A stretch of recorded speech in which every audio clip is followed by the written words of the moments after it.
امرالله صالح د ولسی جرګې وکیلانو ته څه ویلي دي، له هغوی یې څه پوښتنې کړي دي او پر هغوی یې څه نیوکې او پیغورونه یې ورکړي دي. بلخوا بیا تر څپېداره د ډاکټر عبدالله لیدنې ته څوک ورغلی دی او د ډاکټر عبدالله سره یې څه پټې خبرې کړي دي. سلامونه لیدونکو، دا دوه خبرونه په دې ویډیو کې وګورئ.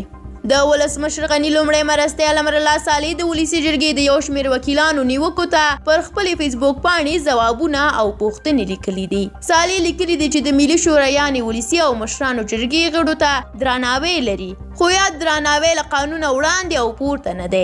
د ولسمشر لومړي مرستیال امرالله صالح لیکلي دي چې د ولسي جرګې غړي د ملایکو او فرښتو له جنسه نه دي او نه هم باید دا ادعا ولري، او هغه وکیلان چې پاک دي زموږ سره همغږي دي. له اوسني وضعیته د افغانستان وتلو لپاره یو بنسټیز تغییر ته اړتیا ده چې د امنیتي میثاق پروګرام د هغې له ډلې یو دی. صالح په اخر کې پر وکیلانو غږ کړی دی چې د دومره چیغو پر ځای غوره ده چې یو ځل د امنیتي میثاق پروګرام ولوستل شي. هغه وړاندې له وکیلانو پوښتنه کړې ده چې ویره مو له څه ده.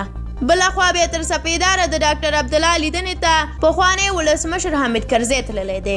پخوانی افغان ولسمشر د حکومت مصالحې عالی شورا ډاکټر عبدالله سره کتلی دي. حامد کرزي د عبدالله لیدنې ته تر څپېداره ورغلی دی. د مصالحې عالی شورا مشر ډاکټر عبدالله په دې اړه په خپل فیسبوک باندې لیکلي دي چې دې لیدنې کې دوحه کې د سولې پر خبرو، سیاسي وضعیت او د تاوتریخوالي په کمولو بحثونه شوي دي.